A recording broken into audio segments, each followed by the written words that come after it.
आगे बढ़ते हैं।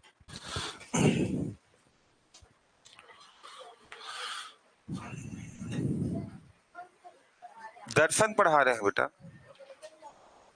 दर्शन से क्वेश्चन आते हैं आपके इतिहास में, भारतीय दर्शन से, ठीक है। हाँ, सब्जेक्ट ही है, आप इसको मेंस में पढ़ते हैं। यहां हमको केवल बेसिक जानना होता है, क्योंकि बेसिक क्वेश्चंस यहां से आते हैं।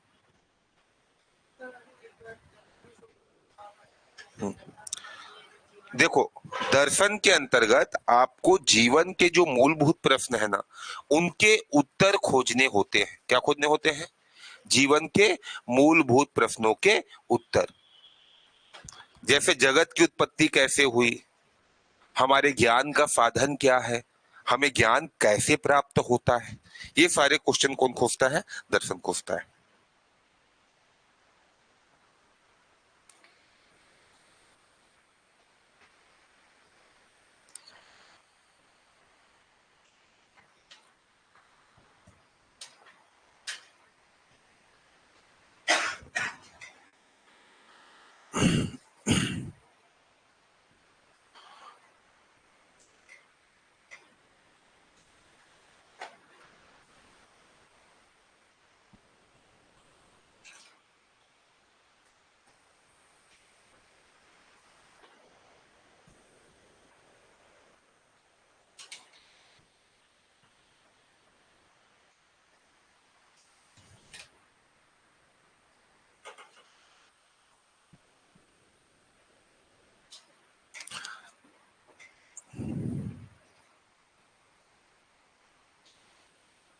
ठीक है, आगे बढ़े।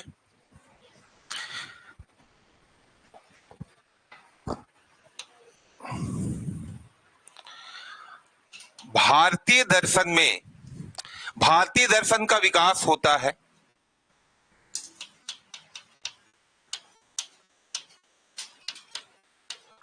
आज से कम 4000 साल पहले। कितने साल पहले? 4000 साल पहले। और जो वेस्टर्न जो दर्शन है, या फिर पश्चिमी जो भारत का दर्शन है, पश्चिमी देशों का जो दर्शन है, उसका विकास होता है 1600 से 1700 ईस्वी में। कहने का अर्थ है कि हमारा जो भारतीय दर्शन है वह कितना साल पुराना है? 4000 के आसपास, ठीक है। और यह पश्चिमी दर्शन से बहुत ज्यादा पुराना हो गया, ठीक है। तो भारतीय दर्शन के अंतर्गत हम लोग पढ़ते हैं सबसे ज्यादा तत्व मीमांसा। क्या पढ़ते हैं? तत्व मीमांसा। दर्शन के 3 प्रकार होते हैं, या 3 ब्रांचेस होती हैं, 3 शाखाएं होती हैं। जैसे आप लोग बायोलॉजी पढ़ते हैं ना, बायोलॉजी में जूलॉजी, फिर बॉटनी, अलग अलग शाखाएं होती हैं, अलग अलग चीजों को पढ़ना पड़ता है। वैसे ही दर्शन के 3 ब्रांचेस रहते हैं जो मुख्य हैं। वैसे तो बहुत सारी ब्रांचेस हैं, क्योंकि मैंने बताया कि सभी जो सब्जेक्ट है वो कहां जाकर जुड़ जाते हैं? दर्शन से जुड़ जाते हैं। तो इसी में हम लोग देखते हैं, एक होता है हमारा तत्व मीमांसा, एक होती है हमारी ज्ञान मीमांसा, ठीक है। और तीसरा होता है हमारा मूल्य मीमांसा। क्या होता है?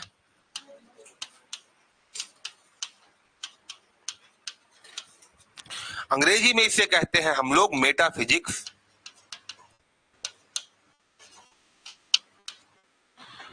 एपिस्टेमोलॉजी,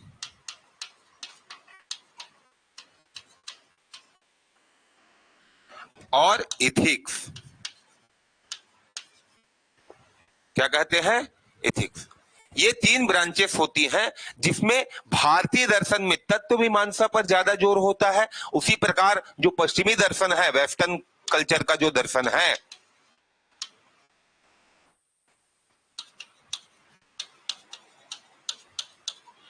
यहां पर आपको ज्ञान मीमांसा पर ज्यादा बल मिलेगा। किस पर ज्यादा बल मिलेगा? ठीक है। ये किस पर जोर देंगे? तत्व मीमांसा पर। और ये किस पर जोर देंगे? ज्ञान। ठीक है। इनके अंतर्गत हम लोग पढ़ते हैं कि आत्मा क्या है। कौन कौन लिख रहा है मेरे साथ? आत्मा क्या है? इसका अस्तित्व है कि नहीं है?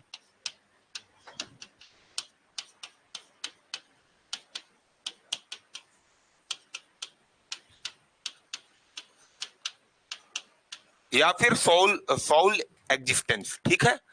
इसी प्रकार हम लोग देखते हैं गॉड एग्जिस्टेंस, मतलब ईश्वर है या नहीं है।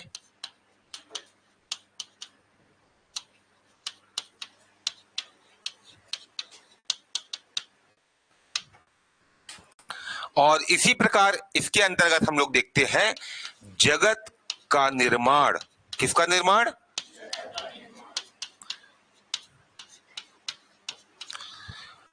कहने का अर्थ है कि हमारा विश्व कैसे बना है। जैसे ही आप भारतीय दर्शन की ओर जाएंगे तो आप यह मान के चले इंग्लिश मीडियम के छात्र कितने हैं? दो, दो चार और एक दो छह, ठीक है। आप लोग यह समझ लीजिए जैसे मैं इसी को इपिस्टिमोलॉजी बोलूंगा और इसी को मैं ज्ञान मीमांसा बोलूंगा, दोनों में अंतर है। आप इपिस्टिमोलॉजी को जानेंगे, समझ पाएंगे, समझ लेंगे। नहीं, मैं समझा दूंगा तब तो समझ लेंगे। देखो इपिस्टिमोलॉजी जो है, इपिस्टिमो का अर्थ होता है ज्ञान, ये स्पेनिश भाषा का शब्द है। लेकिन हम लोग यहाँ पर रहने वाले तो मध्य भारत के हैं, तो ज्ञान मीमांसा बोलने से आप यह समझ जाओगे कि ज्ञान से रिलेटेड है। लेकिन वहीं पर यदि मैंने इपिस्टिमोलॉजी बोल दिया और आपने वो टर्म पहले नहीं सुना है तो आपको समझने में क्या होगा? दिक्कत होगा, ठीक है। और जो दर्शन है, जो भारतीय दर्शन है, वो तो आधा संस्कृत है, तो आप उसे इंग्लिश में कैसे कनेक्ट करके पढ़ेंगे? पढ़ लोगे, ठीक। तो ये देखो यहां पर क्या जाना जाता है कि आत्मा क्या है, इसका अस्तित्व है कि नहीं, ईश्वर है या नहीं, और जगत का निर्माण कैसे हुआ। इन तीन मूलभूत प्रश्नों पर हम लोग चलते हैं, ठीक है। और इसे ही क्या कहते हैं? तत्व कहते हैं। तत्व तीन होते हैं, कौन कौन से? ईश्वर, आत्मा और जगत। कौन कौन से होते हैं बेसिक तत्व जो है हमारे, बेसिक एलिमेंट्स कौन कौन से हैं? ईश्वर, आत्मा और जगत। इनके बारे में, इनसे संबंधित प्रश्नों के जब जवाब खोजे जाते हैं तो उसे क्या कहा जाता है? तत्व मीमांसा कहा जाता है। क्या कहा जाता है? तत्व मीमांसा, ठीक है। चलो पहले लिख लो फिर आगे बढ़ेंगे। पीछे वाला छूट गया है तो ये पीडीएफ मिल जाएगा बेटा एक साथ। जो भी आएंगे ना शेड्यूल डालने, बोलना पीडीएफ दे दो।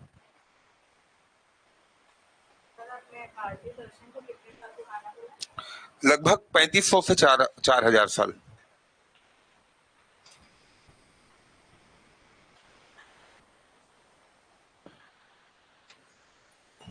इसको मैं मिटा देता हूं, आत्मा क्या है, ठीक है, बेसिक यही पर से समझ लो।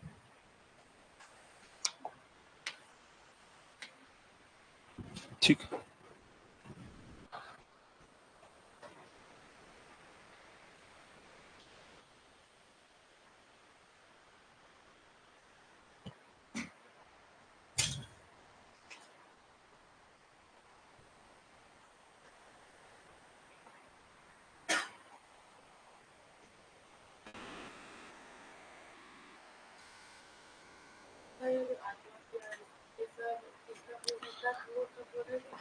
ये तत्व का बताया ना, आत्मा क्या है, ईश्वर है या नहीं, जगत का निर्माण कैसे हुआ है।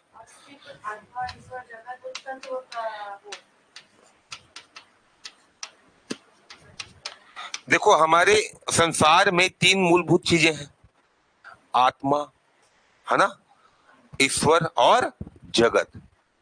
इन तीनों से संबंधित जो प्रश्न पूछे जाएंगे वो किसके अंतर्गत आएंगे, कौन सी शाखा के अंतर्गत आएंगे? तत्व मीमांसा।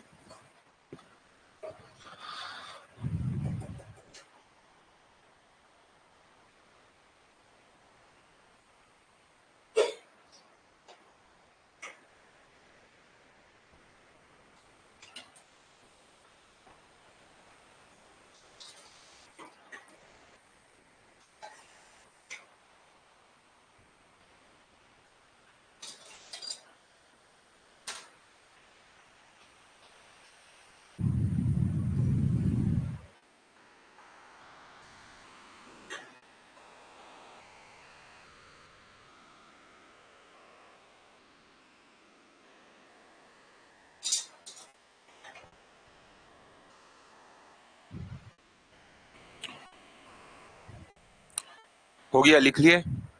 हो गया सबका?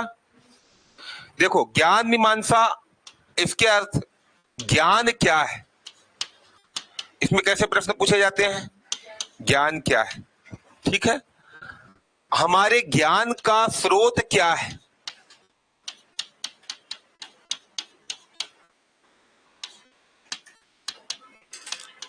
कहने का अर्थ यह है कि हमको ज्ञान कैसे प्राप्त होता है, ठीक है, उसकी पद्धति क्या है, ठीक है, ज्ञान प्राप्त करने की पद्धति क्या है।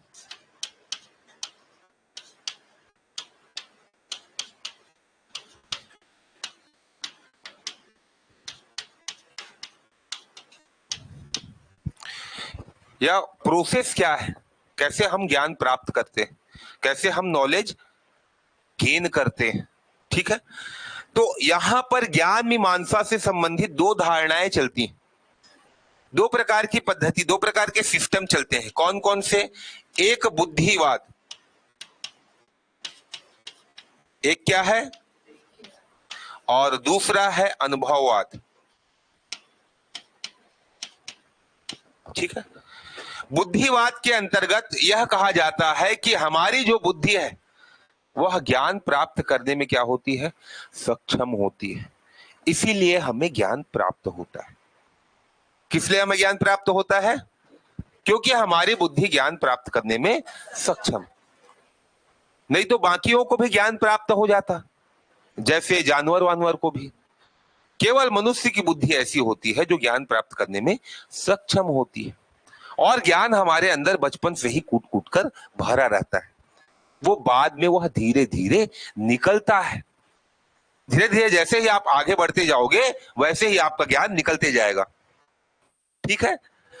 ये कौन बोलते हैं?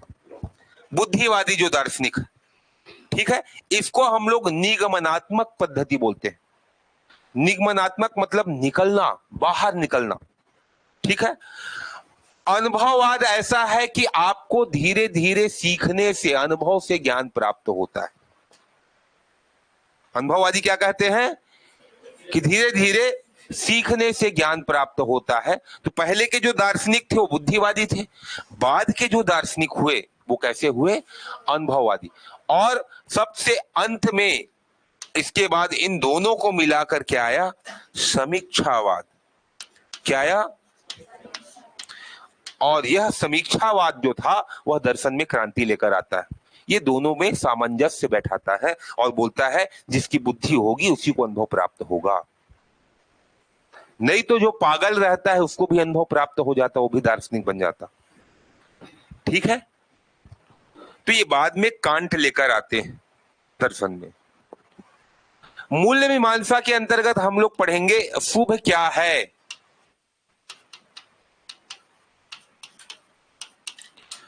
अशुभ क्या है,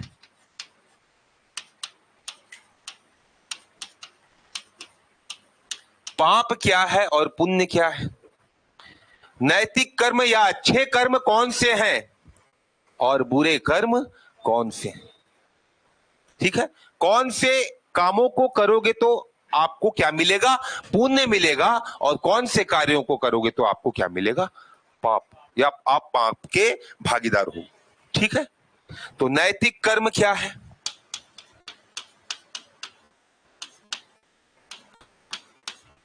और अनैतिक कर्म क्या है,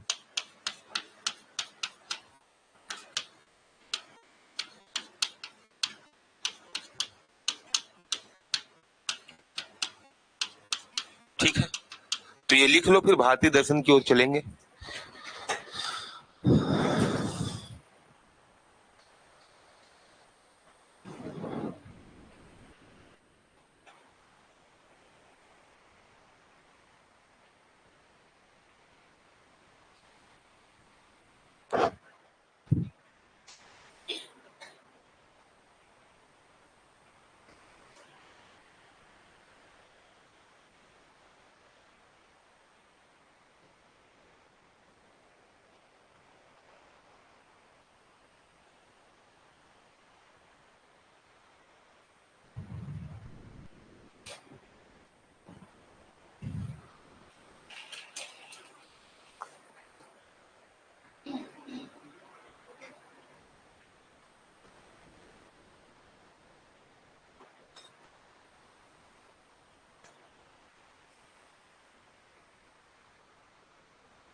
हो गया।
नहीं हुआ है, अभी पढ़ेंगे फिर से, बाद में पढ़ेंगे। अभी तो ये हिस्ट्री का टॉपिक चल रहा है, कि आपका हिस्ट्री चल रहा है?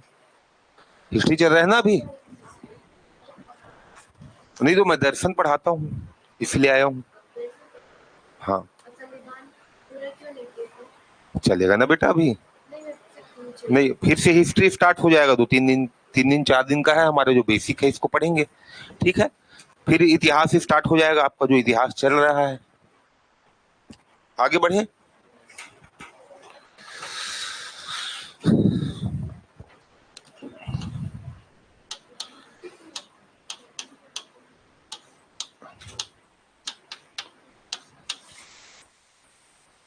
देखो, भारतीय दर्शन को 2 भागों में बांटा गया है। कितने भागों में? 2 भागों में। एक है हमारा जिसे हम लोग बोलते हैं आस्तिक दर्शन। क्या कहते हैं?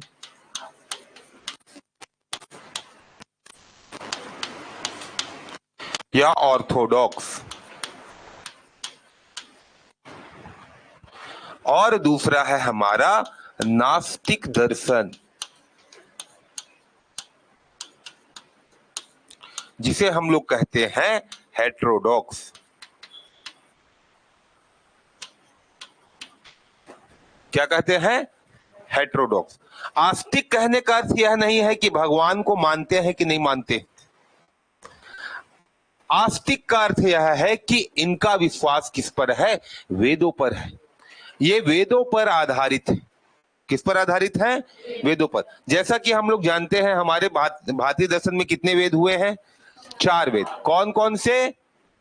ऋग्वेद। ऋग्वेद के बाद दूसरा क्या है? यजुर्वेद। तीसरा क्या है? सामवेद। और चौथा क्या है? अथर्ववेद। तो इन 4 वेदों पर आधारित जो दर्शन है वह क्या है? आस्तिक दर्शन। और इनसे जो अलग दर्शन है वह क्या है? नास्तिक दर्शन। समझ गए? तो आस्तिक दर्शन के अंतर्गत सबसे पुराना दर्शन है सांख्य। कौन सा दर्शन है? सांख्य, जिसके प्रणेता थे कपिल मुनि।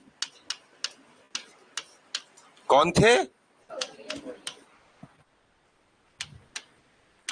न्याय। न्याय के प्रणेता हैं गौतम। ठीक है। योग। कौन है योग के प्रणेता? पतंजलि। पतंजलि है ना। योग मतलब केवल योगा नहीं होता है। ठीक है, योग दर्शन के 8 आयाम है, उनमें से एक आपका होता है योग, जिसे हम लोग आसन भी कहते हैं। ठीक है, जो आप करते हैं वह एक्चुअल में क्या है? आसन है। ठीक है। वैशेषिक।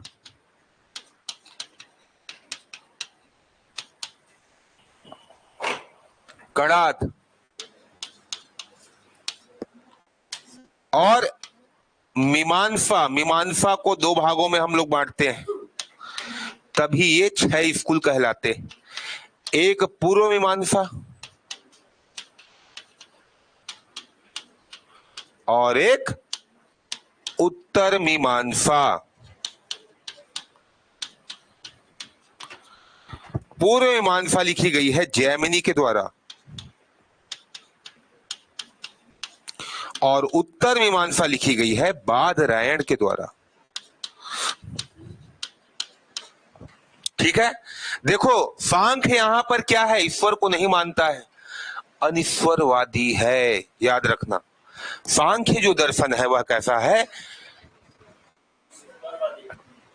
अनिश्वरवादी है, ईश्वर को नहीं मानता।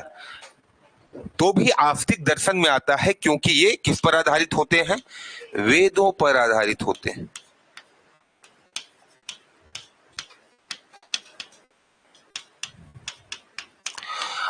और जो आप अपने सिलेबस में पढ़ते हैं यहां पर नास्तिक दर्शन कौन कौन से हैं, बौद्ध, कौन सा दर्शन है, बौद्ध दर्शन, और है हमारा जैन दर्शन,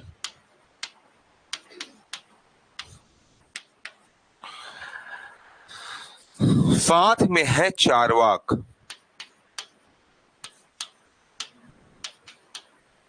ठीक है, बौद्ध दर्शन के प्रणेता कौन थे, बुद्ध। कौन थे, गौतम बुद्ध। और जैन दर्शन के प्रणेता कौन थे, महावीर, जो कौन से तीर्थकर थे, 24वें। ठीक है, तो बाकी इनके जीवन से संबंधित जो तथ्य हैं वो आपको सर पढ़ाएंगे जो इतिहास वाले हैं। मैं आपको यह पढ़ाऊंगा कि इन्होंने क्या विचार दिए, ठीक है, और संसार को कैसे बदला। ये सभी वेदों का क्या करते हैं, वेदों पर आक्षेप करते हैं और वेदों को नहीं मानते हैं, इसलिए इन्हें क्या कहा जाता है, नास्तिक दर्शन कहा जाता है। क्या कहा जाता है, तो चलो पहले लिख लो फिर आगे बढ़ते हैं। बताओ बेटा। हाँ, वेद जैसे हम लोग आर्य लोग आते हैं ना, पहले आर्य जैसे आते हैं बाहर से, पश्चिमी देश से। पहले यहाँ सिंधु घाटी की सभ्यता चलती थी, जानते हो, अभी पढ़ोगे आप, है ना, प्राचीन इतिहास में पहले सिंधु घाटी की सभ्यता चलती थी, है ना। उसके बाद फिर आर्य लोग आते हैं, ऋग्वैदिक काल आता है। आधुनिक इतिहास, ये प्राचीन इतिहास है बेटा, 1500 ईसा पूर्व के आसपास लोग थे ना। हम लोग भी आर्य में आते हैं सब।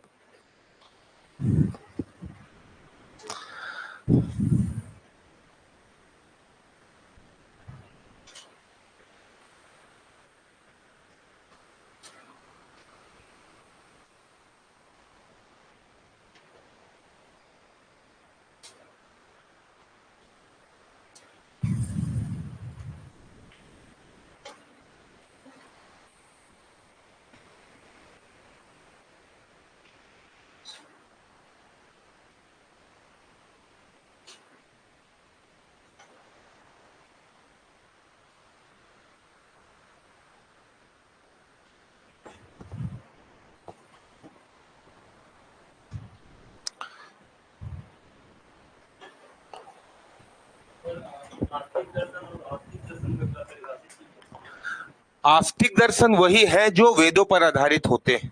किस पर आधारित होते हैं, वेदों पर। मतलब जो वेद में लिखे गए हैं उनको जो मानते हैं, उनको जो सत्य मानते हैं, वो क्या कहलाते हैं, आस्तिक दर्शन।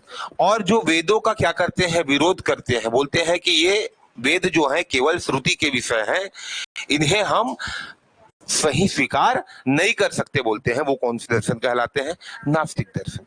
ठीक है, आपसे अभी लास्ट पिछले वाले जो प्री में है, इससे एक संबंधित प्रश्न पूछा गया था कि कौन से दर्शन है जो नास्तिक दर्शन है। ठीक है, अभी पिछले प्री में, लास्ट टाइम जो पेपर हुआ था उसमें। और कभी कभी ऐसा होता है कि 7 से 8 सवाल आते हैं प्री में, व्यापम में भी आते हैं। मैं 4 क्लास लूंगा, उसमें मान के चलो कभी कभी ऐसा होता है कि 7 से 8 सवाल इसी से आ जाते हैं। किससे, दर्शन से।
चार्वाक दर्शन ही पहले पढ़ेंगे बेटा सबसे, ठीक है।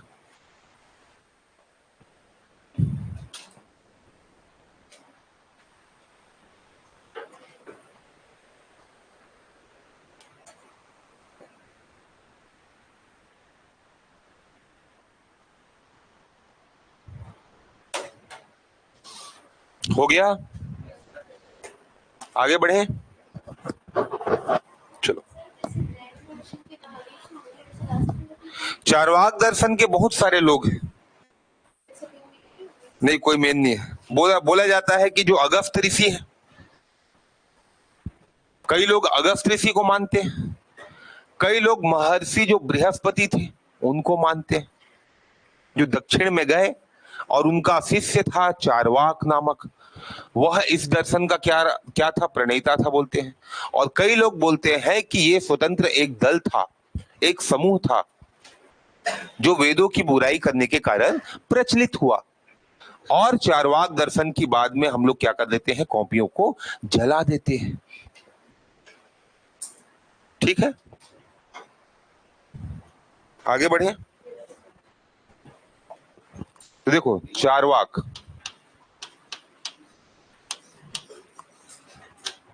संस्कृत के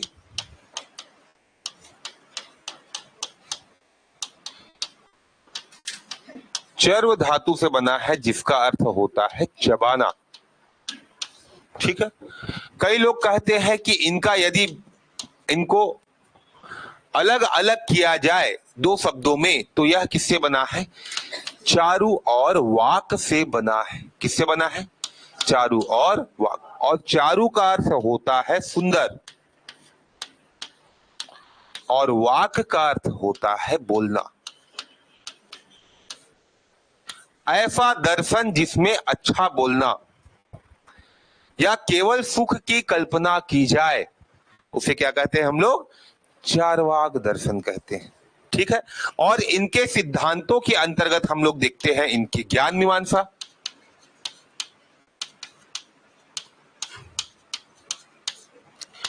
इनकी तत्व मीमांसा। तो आपसे इन दोनों से प्रश्न नहीं पूछेंगे, ठीक है। इन दोनों से प्रश्न वो नहीं पूछेंगे। क्या पूछेंगे आपसे प्रश्न, कि कौन सा दर्शन है जो लौकिक जगत पर विश्वास करता है। किस पर विश्वास करता है, जो अलौकिक जगत को नहीं मानता और जो आत्मा के अस्तित्व को नहीं मानता। चार्वाकों के अनुसार आत्मा नहीं है, ईश्वर नहीं है। क्या क्या नहीं है, आत्मा नहीं है और ईश्वर नहीं है, ठीक है। तो जब तक का आपका जीवन है तब तक आप कैसे रहो, खुश रहो। कैसे रहो, तो ये क्या देते हैं आपको, सुखवाद का सिद्धांत देते हैं। किसका सिद्धांत देते हैं, और इसी के अंतर्गत इनका प्रसिद्ध कथन आता है, यावत जीवेत सुखम जीवेत।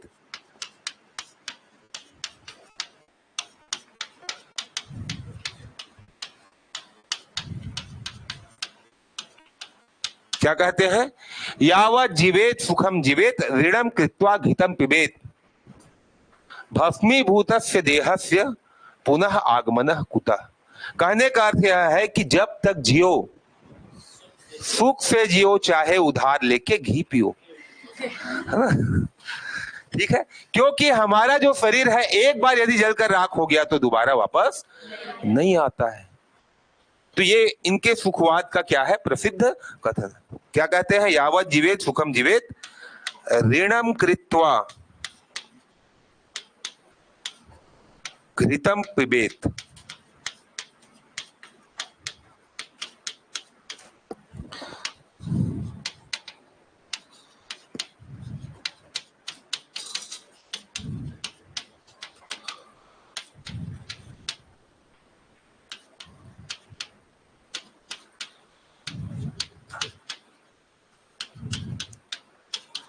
ठीक है, पुनरागमनम कुतः, फिर से हमारा शरीर लौटकर वापस नहीं आए।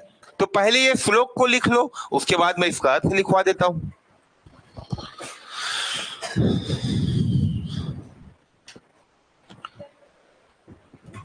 क्या करना है?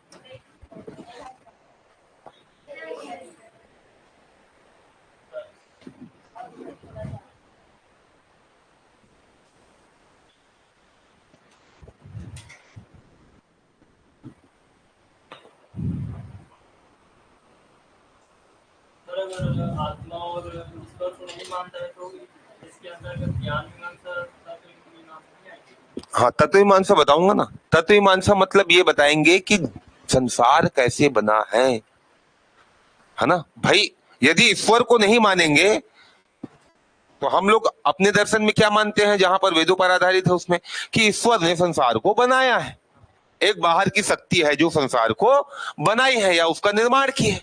लेकिन ये नहीं मानते हैं, इसलिए इनकी तत्व मीमांसा को हम लोग जड़वाद भी कहते हैं। ठीक है,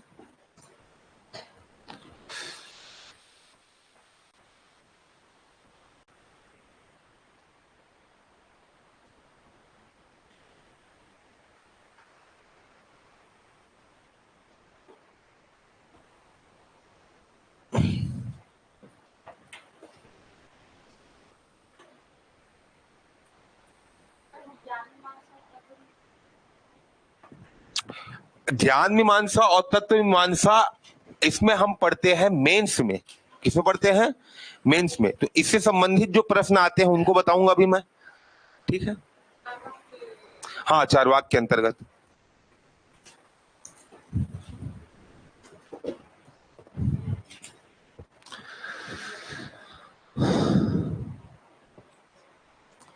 तो श्लोक लिख लिए, तो लिखोगे जब तक जियो सुख से जियो, जब तक जियो सुख से जियो, चाहे उधार लेके घी पियो।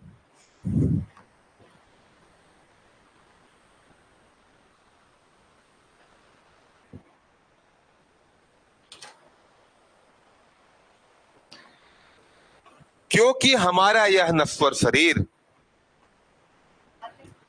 उधार लेकर घी पियो। हाँ,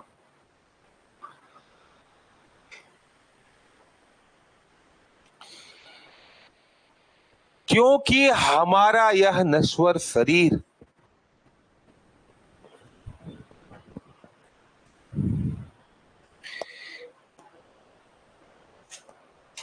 एक बार जलकर राख हो गया, एक बार गया दोबारा आता है क्या?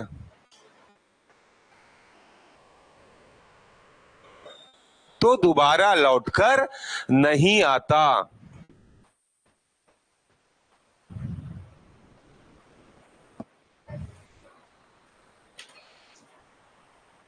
क्योंकि एक बार हमारा शरीर जलकर राख हो गया तो दोबारा लौटकर नहीं आता।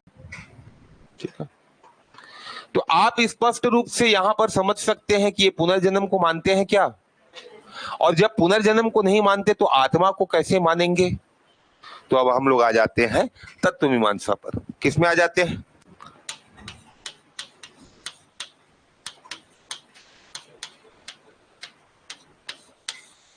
किसकी तत्व मीमांसा? चारवाकों की तत्व मीमांसा। तो देखो, तत्व मीमांसा के अंतर्गत क्या क्या देखा जाता है। एक तो ईश्वर, क्या देखा जाता है? ईश्वर है कि नहीं है। तो ये बोलते हैं कि ईश्वर का अस्तित्व, ठीक है, नहीं है। और आत्मा, ये बोलते हैं आत्मा का भी अस्तित्व नहीं है।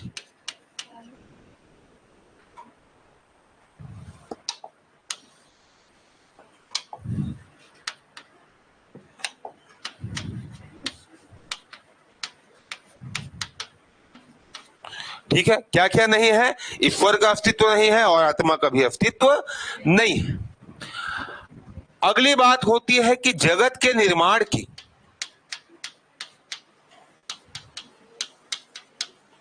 तो आप लोग जानते हैं कि 5 मूलभूत तत्व होते हैं। कौन कौन से?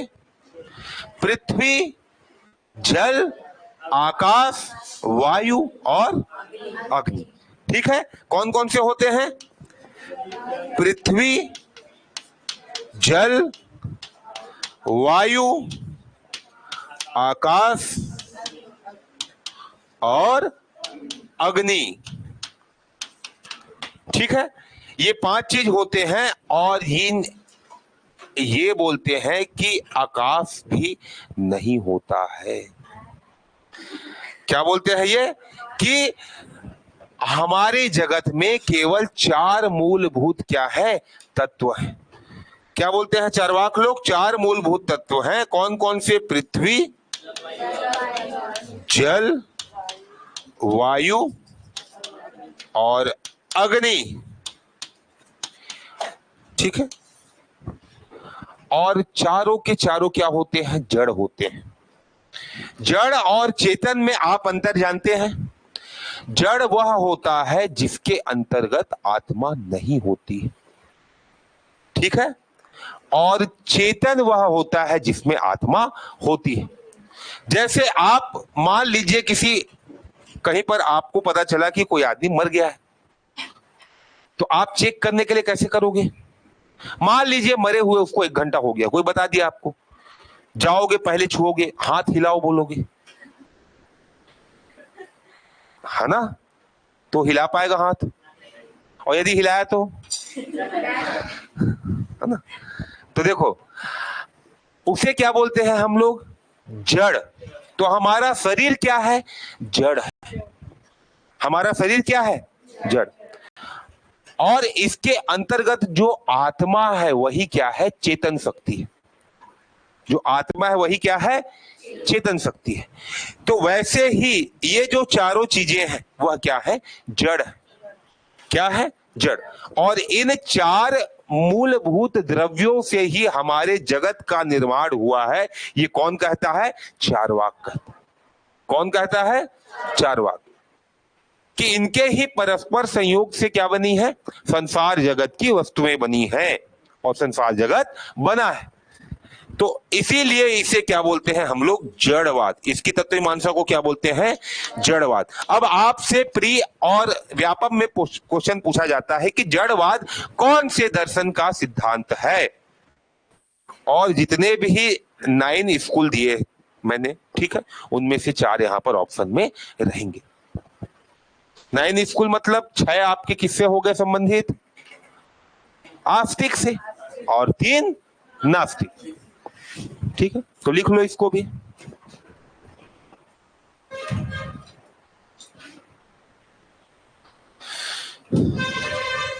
एक लाइन में लिखोगे चार्वाक दर्शन के अनुसार, यहां पर लिखो जगत का निर्माण में तत्वमीमांसा के अंतर्गत, चार्वाक दर्शन के अनुसार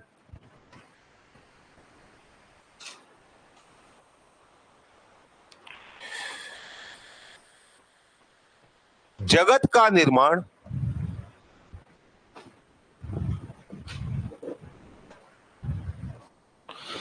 चार मूलभूत द्रव्यों के परस्पर संयोग से हुआ है। मूलभूत द्रव्यों के परस्पर संयोग या संयोजन से हुआ है।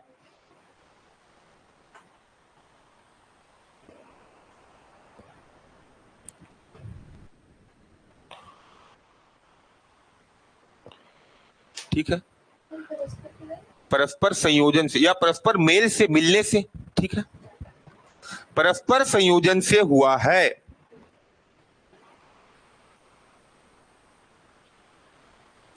जो कि पृथ्वी, जल, वायु और अग्नि है। वो चारों कौन कौन है? पृथ्वी, जल, वायु और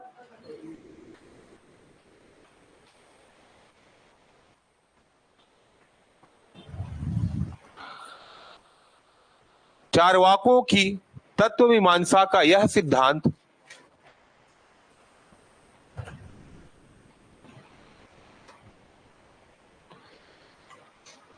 जड़वाद के नाम से जाना जाता है।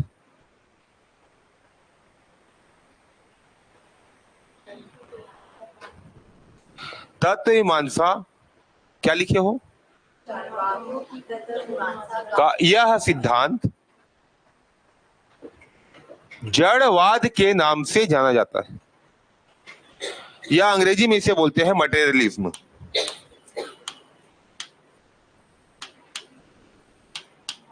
क्या बोलते हैं अंग्रेजी में?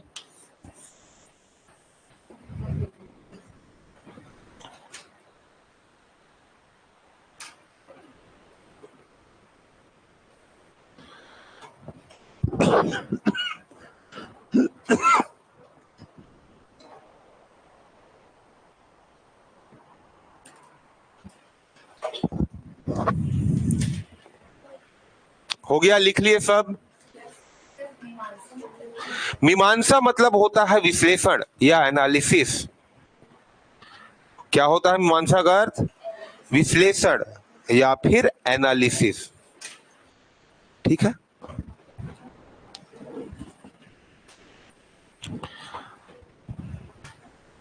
सरल शब्दों में आप यही अर्थ लेंगे। ठीक है। अब इसने कहा कि आत्मा का अस्तित्व नहीं है, मतलब यह पुनर्जन्म को नहीं मानता। किसको नहीं मानता? और पुनर्जन्म के बारे में इसका एक कथन है, पित्वा पित्वा पुनः पित्वा यावत पतति भूतले, पियो तब तक पियो जब तक भूतल पर न गिर पड़ो। फिर बोलते हैं उत्थाय च पुनः पित्वा, उठो फिर पियो, क्योंकि पुनर्जन्म न विद्यते, क्योंकि पुनर्जन्म विद्यमान नहीं है। ठीक है। तो पुनर्जन्म से संबंधित क्या बोलते हैं? पित्वा पित्वा पुनः पित्वा, पियो फिर पियो। ठीक है। तो चलो लिखोगे, चलो।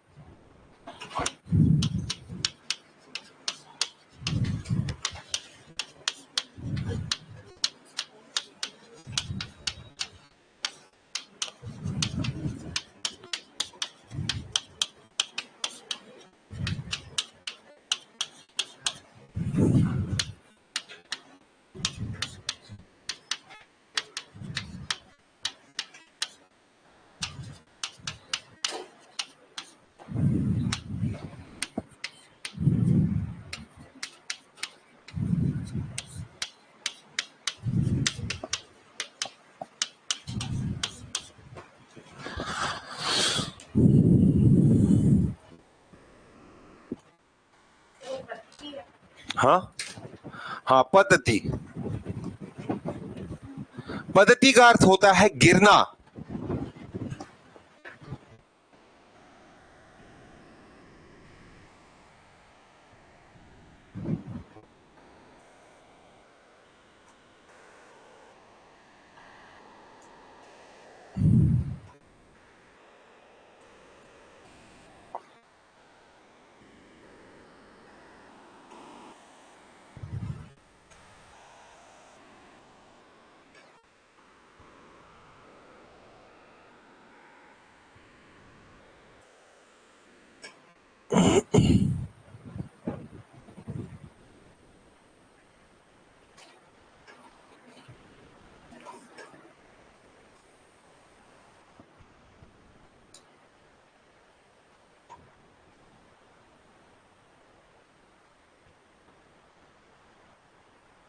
ठीक है, इसलिए तो जला दिए हैं, ऐसे ऐसे कथन लिखा है तो। ठीक है। ठीक है। तो लिखो पियो पुनः पियो। इसका अनुवाद भी तो करोगे, पियो पुनः पियो, कब तक पियो जब तक, तब तक पियो जब तक भूतल पर ना गिर पड़ो। भूतल मतलब होता है जमीन। ठीक है। पियो पुनः पियो, तब तक पियो जब तक भूतल पर ना गिर पड़ो। उठो फिर पियो।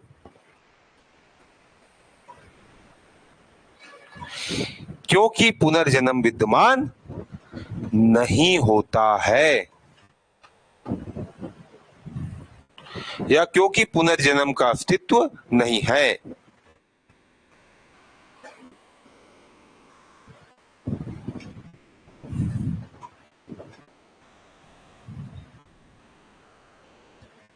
हो गया? तरह से वही बोलना चाह रहे हाँ, तब से वही बोलना चाह रहे हैं। हैं, इसमें भी वही खा लो पी लो नहीं तो खत्म हो जाओगे। तब देखो, अब आत्मा नहीं है, पुनर्जन्म नहीं होता, तो इसके साथ साथ ये कहते हैं कि मोक्ष का भी अस्तित्व नहीं है और स्वर्ग और नर्क कहीं नहीं होता। जो स्वर्ग है वह क्या है? सुख है। सुख में ही स्वर्ग है और दुख में ही क्या है? नर्क। और मरना ही क्या है? मोक्ष है। ठीक है, तो इसके बारे में भी एक कथन बोलते हैं, जैसे सुखमेव स्वर्गम,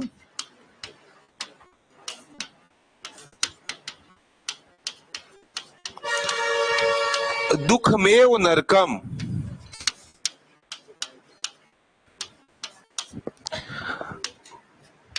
मरणम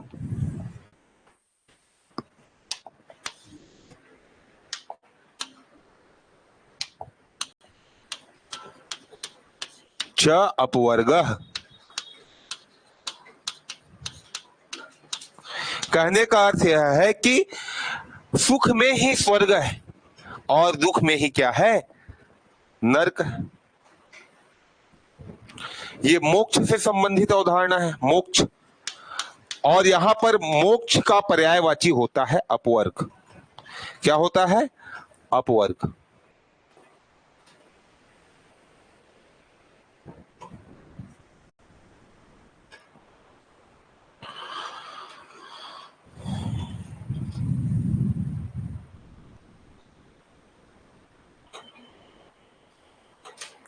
तो बाकी फिर कल देखें।